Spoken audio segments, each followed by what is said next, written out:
समाज में जो बच्चे होते हैं जो पैदाइशी जो सुन या बोल नहीं सकते, उन बच्चों को कितनी प्रॉब्लम होती है ना। और ख़ास तौर पर उनके पेरेंट्स को उन्हें समझ में नहीं आता है कि अब उनके बच्चे का वो इलाज कैसे करवाए।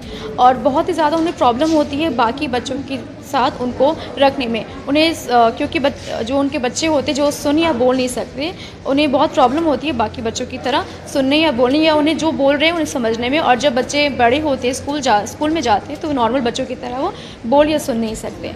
और जितने भी पेरेंट्स हैं उनका बस एक यही विश होता है कि कब उनके बच्चे बोल या सुन सकते हैं। तो आज का जो लाइव सेशन है, इस लाइव सेशन में हम आपको एक ऐसे डॉक्टर से मिलवाएंगे और बात करवाएंगे कि क्या आपके बच्चे जो सुन या बोल नहीं सकते वो बच्चे अब कब बोल सकते हैं।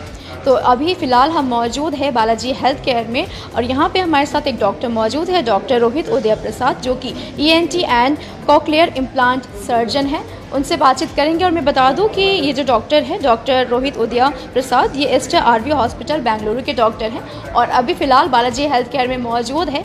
आपके जितने भी बच्चे हैं जो पैदाइशी सुन या बोल नहीं सकते हैं, उन बच्चे का इलाज करवाने के लिए। तो चलिए उन्हीं से बातचीत करते हैं कि क्या कहना उनका और ये तमाम सवालों के साथ किन किन बच्चों को होता है, कैसे होता है, क्यों होता है और कैसे इलाज करवाया जा सकता है। ये तमाम सवालों के साथ हम डॉक्टर के साथ जुड़ेंगे। तो चलिए सबसे पहले डॉक्टर से आपको मिलवाते हैं और ये तमाम सवाल के जो जवाब है आपके अगर लाइव सेशन के थ्रू आपका कोई अगर क्वेश्चन है तो आप पूछ सकते हैं। वो क्वेश्चन का आंसर हम ज़रूर डॉक्टर से जानने की कोशिश करेंगे। तो चलिए सबसे पहले आपको डॉक्टर से मिलवाते हैं।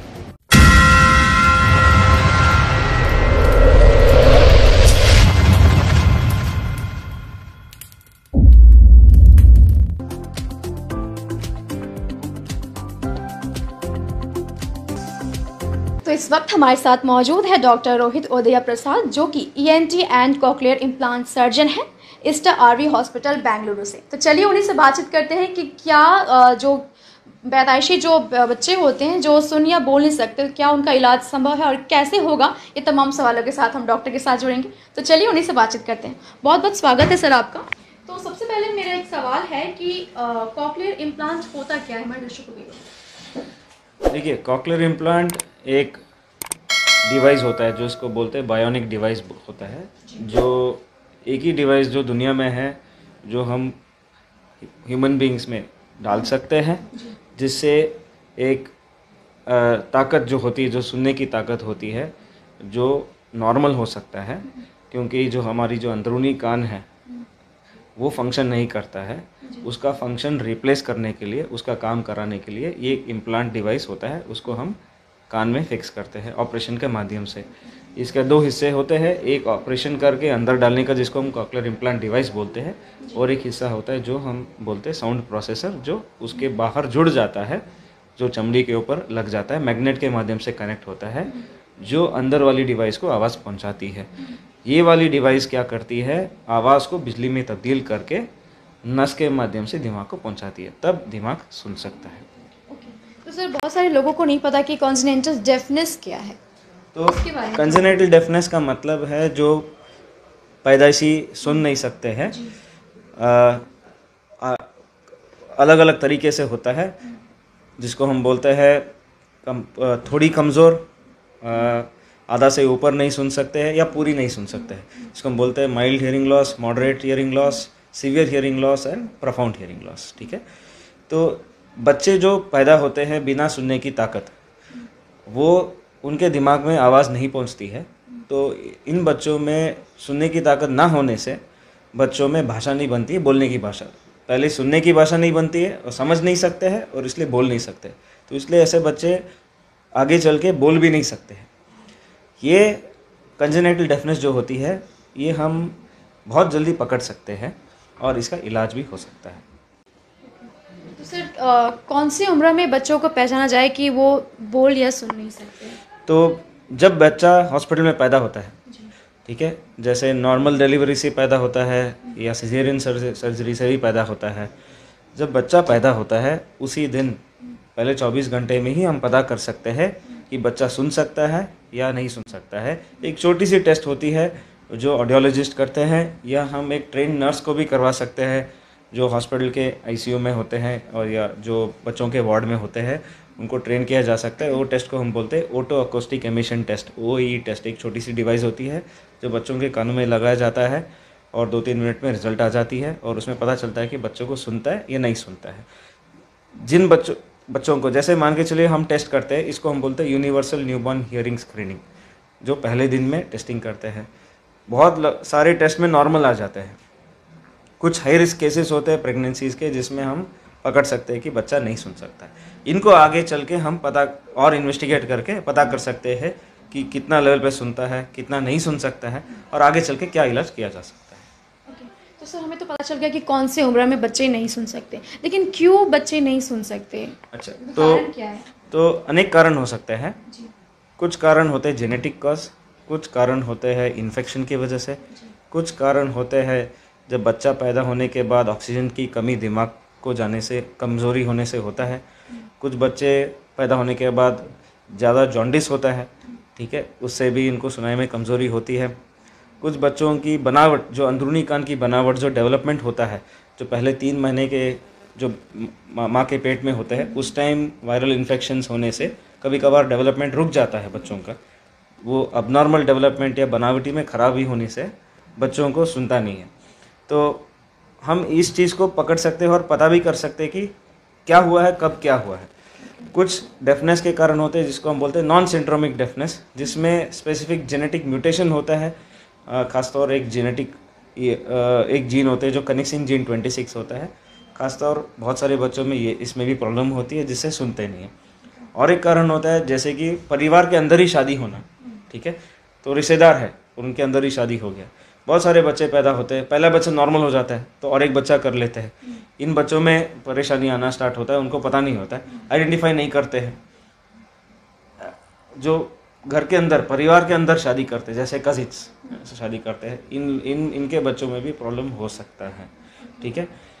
बच्चे नॉर्मल पैदा हुए, पहले 1 साल के उम्र के अंदर मान के चलो बच्चों को तेज़ बुखार हुआ या मेनिंजाइटिस हुआ, जो ब्रेन फीवर बोलते हैं, इसके बाद भी बच्चों को सुनने में कमज़ोरी हो सकती है, क्योंकि वो अंदरूनी कान को भी अफेक्ट कर सकता है। हम हर एक लेवल पे पकड़ सकते हैं कि कहाँ प्रॉब्लम हुआ है और उसके हिसाब से इलाज कर सकते हैं। अब हमें पता भी चल गया कि किन कारणों से बच्चे सुन या बोल नहीं सकते, तो क्या टेस्ट अवेलेबल है? मतलब कैसे टेस्ट करवाए? कि जैसा मैंने बताया, जो पहले दिन में यूनिवर्सल न्यूबॉर्न स्क्रीनिंग करते हैं उसको ऑटो अकोस्टिक एमिशन टेस्ट बोलते हैं। मान के चलिए उसमें बच्चे का टेस्ट फेल आ गया, पास नहीं हुआ और रेफर नाम से मतलब उसका नेगेटिव रिजल्ट आया, तो हम बच्चे का एक टेस्ट करते हैं, रिपीट ओई टेस्ट करते हैं 1 हफ्ते बाद, उसमें भी खराबी निकली तो 6 हफ्ते की उम्र में बच्चे की एक टेस्ट होती है बैरा टेस्ट, जो brain stem evoked auditory response test होता है। उसको हम टेस्टिंग करके चेक करते हैं कि बच्चे की सुनाई की ताकत कितनी है। उसमें हमें पता चल जाता कि माइल्ड लॉस है, मॉडरेट हियरिंग लॉस है, या सीवियर या बिल्कुल ख़त्म प्रोफाउंड हियरिंग लॉस है, पता चल जाएगा। मान के चलिए उसमें पता चल गया कि बच्चे की सुनाई बिल्कुल नहीं, फिर से एक बार 12th वीक या 3 महीने पैदा होने के बाद दोबारा टेस्ट करते हैं, और उसके बाद भी उसमें भी पता चला कि बच्चे की सुनाई में पूरी की पूरी खराबी है, तब हम करते हैं बच्चे की MRI हम इसलिए करते हैं क्योंकि MRI में पता चलता है कि जब फंक्शन नहीं होता है, क्या उस चीज़ का जो अंग है, जो कान का जो ऑर्गन है, जो हम बोलते हैं कॉक्लिया, वो बना है या नहीं बना है पता चल जाएगा। अगर वो उसकी बनावटी है और उसे जो नस है जो दिमाग को कनेक्शन दे रहा है, तो उसका मतलब है सिर्फ फंक्शन नहीं है मगर उनकी स्ट्रक्चर है, तो हम इसका इलाज कर सकते हैं कॉक्लियर इम्प्लांट इसके अंदर डालते हुए। अगर इसकी बनावट भी नहीं है तो इसके लिए अलग इलाज भी हो सकता है, क्यों इसको आइडेंटिफाई करना बहुत ज़रूरी है। इसके बाद कुछ बच्चों को हियरिंग एड लगाया जाता है एंड आगे चल के इम्प्लांट किया जा सकता है। हियरिंग एड का फंक्शन अलग है और कॉक्लियर इम्प्लांट का फंक्शन भी अलग है, दोनों एक ही नहीं है। बहुत सारे बच्चों को हियरिंग एड लगाया जाता है जब उनका माइल्ड मॉडरेट हियरिंग लॉस होता है, क्योंकि अंदरूनी कान की ताकत बची हुई है जो आवाज़ को बिजली में तब्दील कर सकता है। मेन चीज़ है कि जब आवाज़ अंदरूनी कान में पहुंचती है, जिसको हम कॉक्लिया बोलते हैं, उसमें आवाज़ को बिजली में तब्दील होना है, तभी नस उसको ले जाता है। जैसे जब रोशनी आंखों पे गिरती है, वो भी बिजली में तब्दील होके ही जाता है।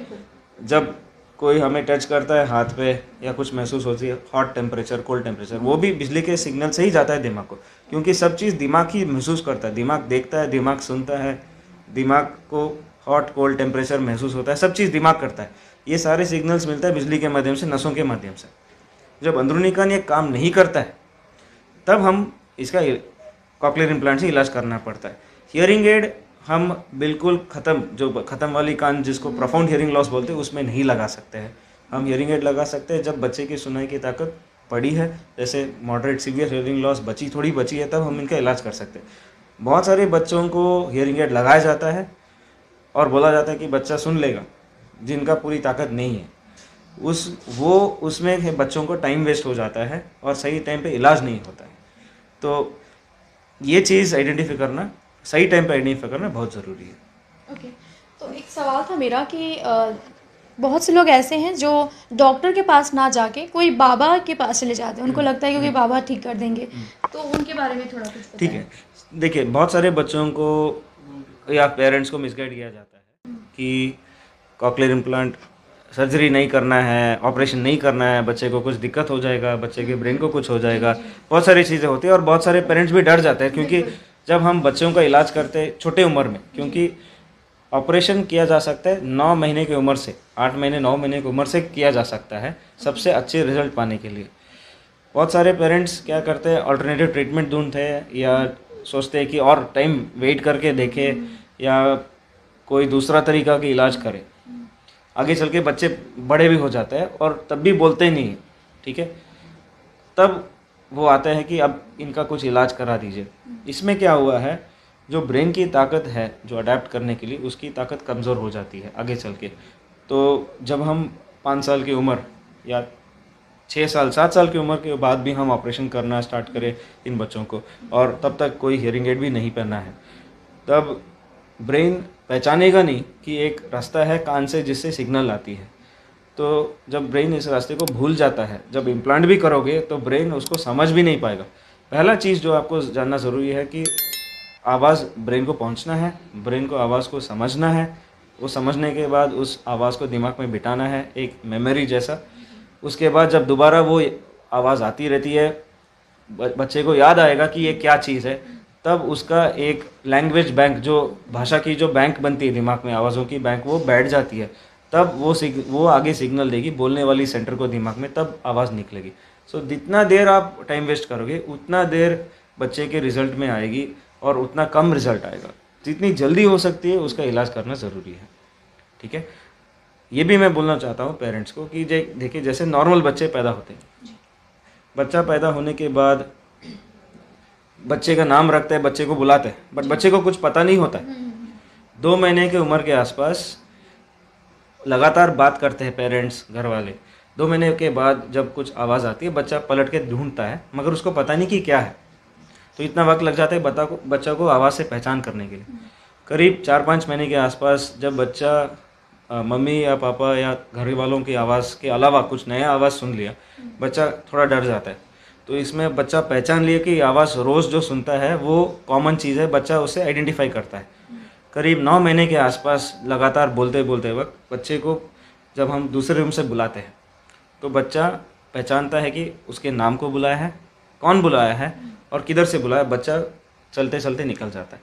तो इसका मतलब क्या हुआ कि 9 महीने 10 महीने लग जाता है बच्चे को आवाज़ पहचानने के लिए, समझने के लिए, उसका डायरेक्शन किधर से आ रहा है वो पता करने के लिए, उसके हिसाब से क्या करना है समझने के लिए। 1 साल की उम्र के आसपास बच्चा बोलना स्टार्ट करता है, ठीक है। आपने देखा होगा बच्चा आवाज़ निकालना स्टार्ट करता है। जब बच्चा पैदाइशी सुनते नहीं है तो आप सोचिए कि बच्चे को ऊपर क्या असर पड़ेगा, क्योंकि बच्चा समझ नहीं पाएगा, बच्चे को कोई सिग्नल गया नहीं, बच्चा बोल बिल्कुल नहीं सकता है।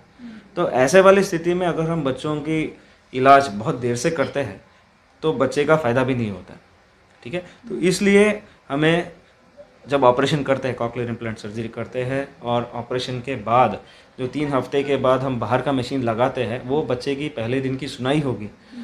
और मान के चलिए बच्चे का उम्र 2 साल का है, वो 2 साल का जो गैप होता है उसको हमें कम करना होगा, क्योंकि उसका सुनने का दिमाग उसी दिन पैदा हुआ है, उसका असली दिमाग 2 साल की उम्र है।